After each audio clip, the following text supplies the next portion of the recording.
Assalamu alaikum everyone. Welcome to another amazing episode. My name is Maria, Vice Principal at Rehan School. Today we have very amazing guest with us, Carol Grant. He's a global super connector, author, entrepreneur, and we can say that he's doing a lot of stuff. He's multi-talented personality. Thank you so much for his precious time and you can watch us on my Facebook, LinkedIn, and YouTube. We are live on it. Now, without wasting time, let's welcome our guest. Hello, Carol. How are you? Hi, Maria. I'm wonderful. Thank you for having me. Thank you so much for joining us and thank you for your precious time. I would like to request to, first of all, please introduce yourself. You already gave me a beautiful introduction. So, Carl Grant, I live here in Austin, Texas. I know that's far away from where you are, Maria, but I I am the married father of five children, and I have an interesting background in that I have been both an entrepreneur and I've been an employee, and so I know what it's like in both worlds. Been an author and have been an investor too, and so I've done a lot of different things. I've also been to Pakistan three times, which is unusual for most Americans. Most Americans have never been to Pakistan, and I've been to Saudi Arabia three times as well as other places in the Middle East. And so I've developed a lot of good friends in Pakistan, and I've gotten to know your culture very well as your faith, and I've developed some really good friends, including the founder of your school. Thank you so much. Now, first of all, I would like to ask you you have described yourself global super connector. What does that personally means to you? Well, so when I started out in the business world, I worked for PricewaterhouseCoopers, and my job was to bring in new clients for the firm to use their audit services and their accounting services. And I learned early on that successful companies were all going to need those services, but nobody really wanted to be sold those services. What they wanted a business partner who can make meaningful connections for them to sources of financing, potential customers, and potential partners. And so rather than trying to sell them something, I tried to help these companies. And so I would make those connections for them, not just in the US, but around the world. And so I did another professional services job like that for a law firm. I was with a global law firm, and once again, all good companies are going to need a law firm, but not any of them do they want to be sold legal services. So I became that connector who would connect them into our network of business professionals and investors and so forth. And so it was really a way to give first. I have a give first mentality when I do business, and so I didn't really call myself the global super connector. Other people started calling me that, so I just adopted it. That's amazing. What key moments in your life inspired you to write How to Live Abundant Life? Well, I always knew I had a book in me, and it had to get out of me. And I didn't even know exactly what it was going to look like until I started it. Right. Um, I had wanted to write for a long time, but writing a book was a daunting task. And so I started to write essays. And these essays were like chapters of a book, but they sat on my computer and were going nowhere. And so I started to publish them on LinkedIn. And I realized after time, I wrote maybe eight or nine essays, and I realized I needed more content for a book. And so I started a podcast like what you're doing. And I started interviewing people to get the transcripts of the interviews. And then I took those transcripts and I used some of the quotes as content for the book. And then eventually I hired a publishing company to help me put it together. And that was when I really figured out it wasn't going to, I thought it was going to be a business book, but then I pivoted it and it became a self-help book because the things that helped me to be successful in business also helped me to be successful in my personal life and in the community. And so I took those principles and I put them into a book. And there's a whole bunch of principles about, you know, controlling what goes through your mind, controlling your health and your fitness and your relationships and things like that, and how to optimize all of those things to live a more abundant life. Amazing. 100% agree with you. Can you share a challenge in your career that looked like a failure first and then turned into blessing? You know, there have been many of those, many. I remember early on in one of my jobs, I was brought in to so I was brought in by the partners of this organization to be a market facing business development professional, but there wasn't a job like that in this organization. So they hired me into this marketing role that had a bunch of internal, like more administrative type of tasks, and I got bogged down with those. And so what happened was there was tension in the organization because the organization wanted me doing one thing, but the owners of the organization wanted me doing something different. And so I actually got demoted out of that marketing job into this like straight line business development job, and it looked like a failure, right? I mean, I actually got less money, but it was the best thing that ever happened to me because I got into the type of role that I was supposed to be in, that I was really good at, and I thrived. I did incredibly well, and so I went from this marketing manager role to this straight line business development role to then running the business development for this whole organization, and it was highly successful. That's amazing. Many people feel stuck in thinking, how can someone shift to an abundant mindset in practical steps? So one of the things that people don't realize is only you control what goes through your mind. People don't realize that. I didn't realize that. It's like, how can I control what goes through my mind? Well, you do. I mean, nobody else does, right? And so if you sit and you watch junk food on television, you feed your mind with junk or internet videos or whatever, right? If you're looking at bad stuff all the time, you're going to have bad thoughts, right? If you dwell on negativity, for example, your average person will wake up and look at themselves in the mirror in the morning and they will say, I look ugly. I look fat. I look old. I look, use whatever you want. I don't even like saying these things, but they say negative things to themselves, you know?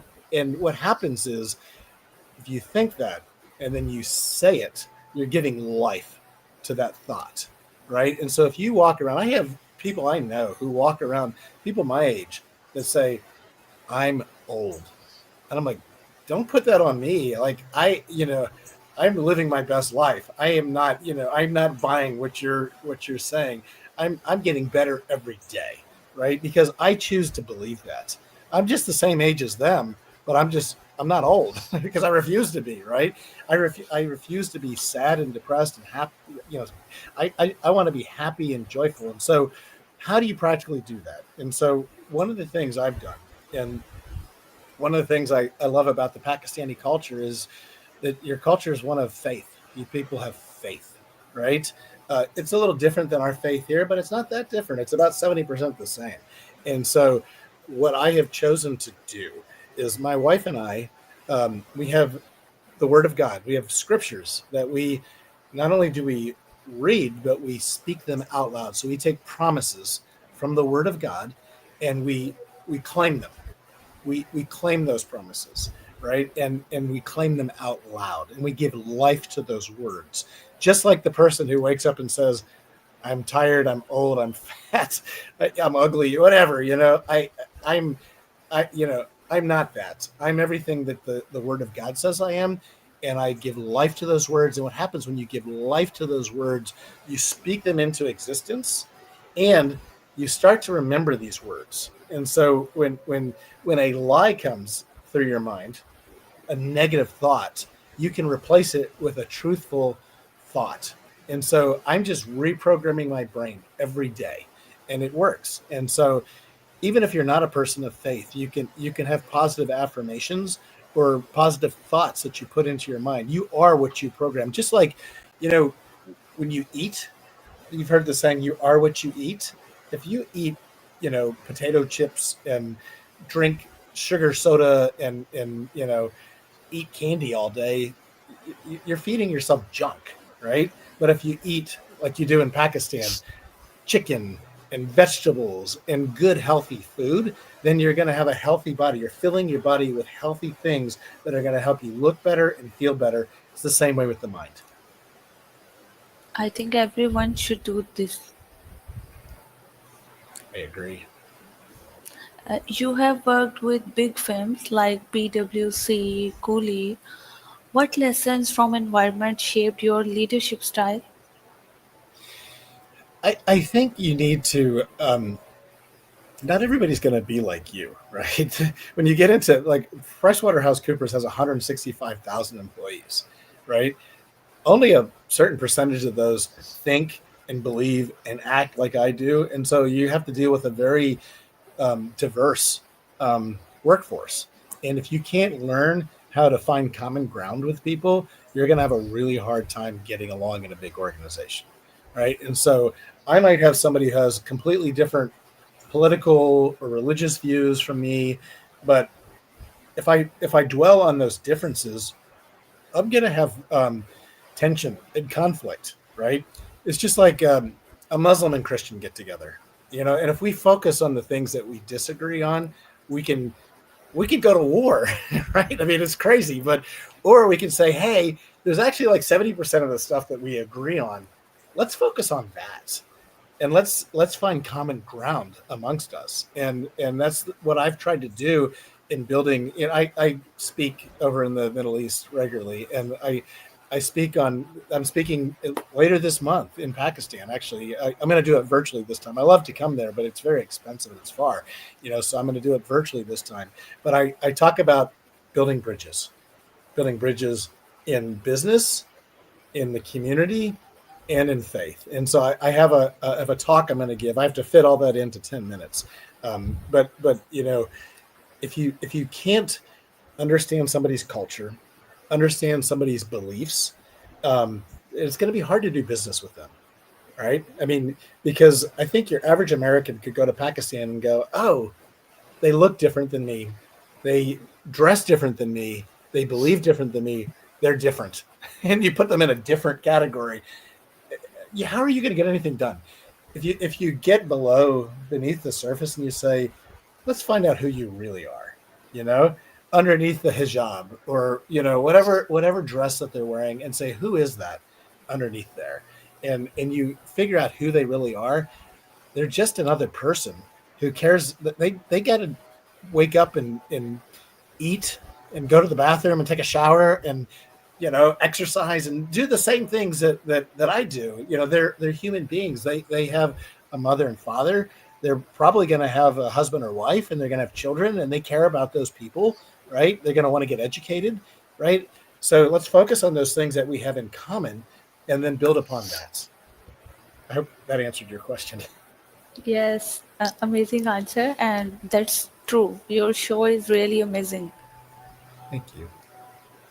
As a CEO of Connexa Partner, how do you help leaders unlock their growth?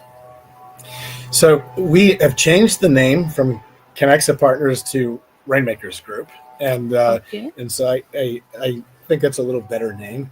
And so it's a business development focused consulting practice. So since I did business development is a fancy word for sales in professional services, and so since I've done that most of my life for 25 years, I come into organizations both small and large, and I help them develop their strategy, right? So I'll help them develop a plan, and then I will train their people on how to do the things that I did that generated those amazing results. I mean, we grew revenues by 1.7 billion dollars annually at the last firm I was with, and so I show them how I did that, and so I'm speaking again at another conference here in the United States on how to do that. And so I come in and I do that, and then I train them, and then I coach them, and then I help them execute. And so it's really 4 levels. Can you share an example of how one powerful connection transformed business or life? Oh my gosh. Yeah. I mean, you have your I like to say your network is your net worth, right? I mean, it's the people you know. You don't get you don't get anything done in this world by yourself. If you want to be by yourself, it's hard to have children.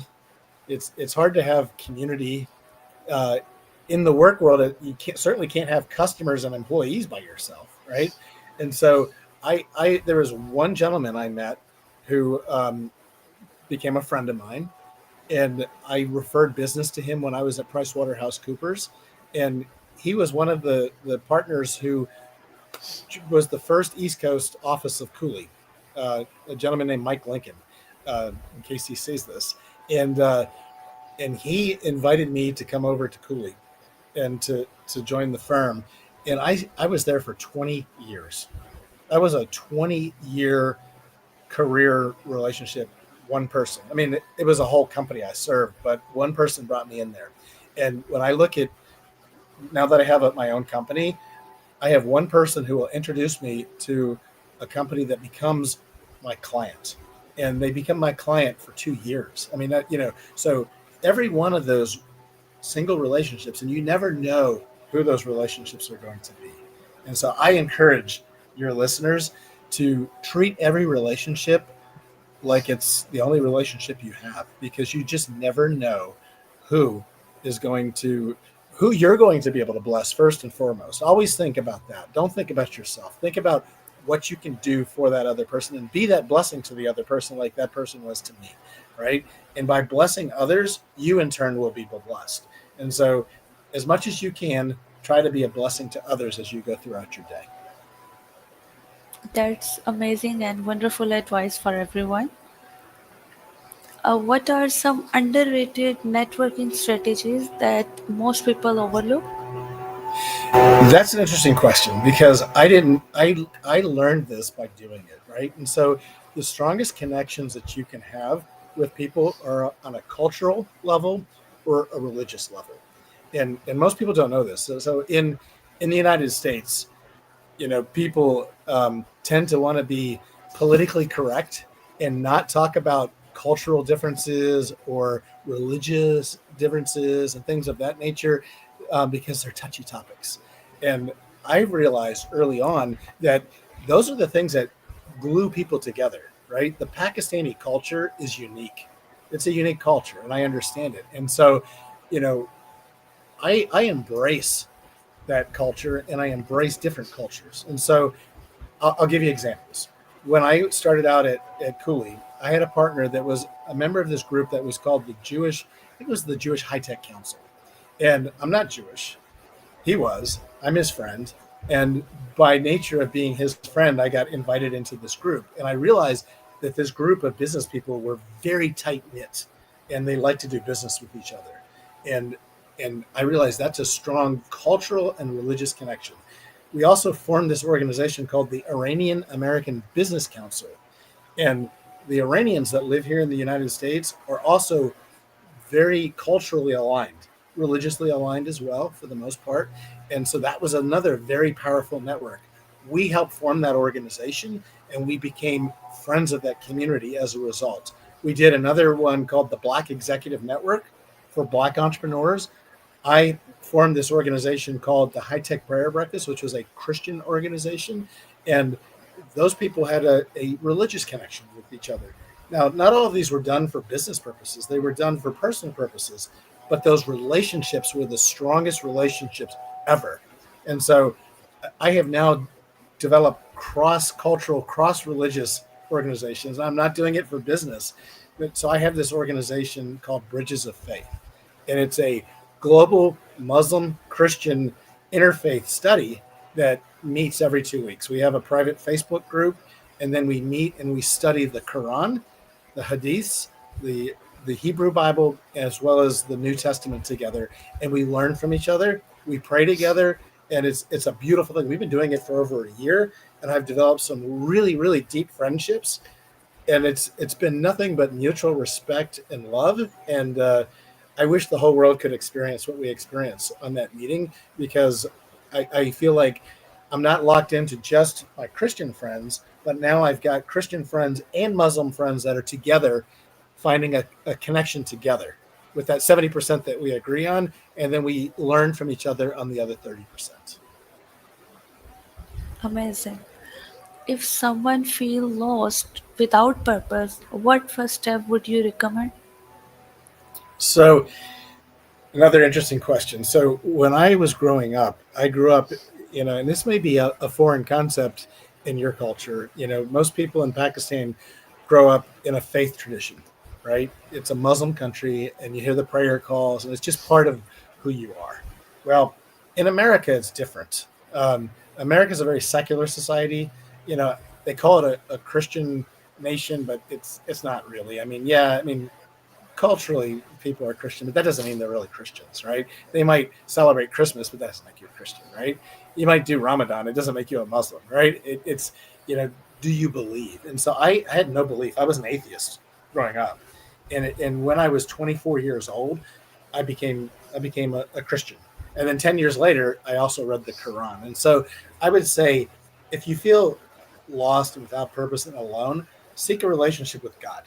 All right. We both believe in one true God, and God provides you purpose in life and purpose in relationships and gives you a reason to live. And so that's what I would encourage is try to get right with your maker first. And that'll help you with everything else in life. Yes, that's true. I totally agree with you. What industries or innovation excite you most for next 10 years? It keeps changing, right? I mean, I grew up in an age where there was no internet. So when I was in graduate school, the internet started to come into being. We had email when I was in graduate school. Around the time I came to faith too, where we had email, and then we started to have intranet, then we had the internet. And so that was the first big technology revolution. And then came cell phones, right? And then came location based services. And there's been so many things. I'm not going to take you through the whole technology evolution, but of late it's artificial intelligence, and artificial intelligence is changing everything right now. And so, what will be next? Quantum computing. I think it's going to accelerate all the things that we're doing. And so, I remember when I was starting out, coming out of graduate school, I remember people that said, I don't do email," and I'm thinking to myself, you're going to be lost. Like, you're going to be a dinosaur. You'll be extinct in a few years. And then I remember when social media became a thing. Right? We're on Facebook right now and LinkedIn. People say I don't do social media. Once again, you're going to be lost if you're not part of the social you know world out there. And so then there's people who say I don't do AI. And AI has its issues. People say you're summoning the demon, right? Like, I don't know. I mean, I maybe there's demons in AI. I don't know, but there's a lot of good that comes out of it too. And so I would say, all technology can be used for good or bad. I mean, if you think about it, there's people that take social media and the video technologies, and they put garbage out there for people to see that they shouldn't see, right? AI can be used to do evil, but it can be also used to be good. And so I say, AI is the wave right now, but there's a whole other wave coming behind it. I don't think we've seen yet. And that's going to lead to breakthroughs in biotechnology. I'm using artificial intelligence for a biotechnology company that I chair, and I'm finding cures for diseases using AI, using a patent that we have had issued and that we developed, and it's showing me what other diseases that we can address with our technology. And so, I'm saying it's multi-layered. It's just not AI. It's AI combined with everything else that's happening in the world. If you could give one piece of advice to 25 years old self, what would it be? My advice would be to stop thinking about yourself. So many people think about themselves. You can see it on social media. Maybe not so much in Pakistan. You're more modest there, but in America, people are always taking pictures of themselves and posting, and it's all me, me, me, me, me, me, right? If you get your mind off yourself and you think about other people and what you can do for other people, it's going to make you happier, right? People think they're going to be happy by just feeding themselves attention and money and food and compliments and all of this kind of stuff, right? But what really brings you happiness is going to somebody who's less fortunate and has less than you and doing something for them. So I spent 20 years going to the juvenile detention center and talking to children ages 11 to 17 who are locked up in jail for things that they had done wrong. And I went in there and I led church services for them. And that that was hard, but it was rewarding. I would I would dread going in there because who wants to go into a jail? Nobody, right? But after I went in there and I met with the kids and I was able to share information with them that could help them change their lives and not have to return back to that jail after they got out, it was the most rewarding thing ever. And I've done that on multiple levels. We've gone down, we've fed homeless people. I'm not that great of a person, but I've done a few nice things in my life, and I have benefited from doing those nice things to other people. So, young people, think about other people, not yourself. Finally, if someone listening today could make just one change in their life to unlock abundance or any other thing, what should it be? So, the one change needs to be what you're thinking in your mind, right? And so I've given you some tools of things that you can replace bad thoughts with positive thoughts and truth. Um, but the more you think about yourself, the more you're going to worry and the more you're going to be anxious, right? And so what I'm talking about is if I sit and think about all my problems are going to be magnified. But if I take my mind off of my problems and I think about other people's problems, I have 5 children. I told you that. And I have a wife and I have a dog and I have horses. And, I have other people that have other problems. And I'm always dealing with other people's and animals' problems. And so I don't have time for my own problems. And that makes me a happier person. And so if you could change your thinking and get your thinking off yourself and onto other people, you will be happier. Thank you so much for your precious time. I would love to talk with you, and I would like to request you please give me other time in another session in future. I would love to Absolutely. do another conversation with you. Really, that's Absolutely. amazing.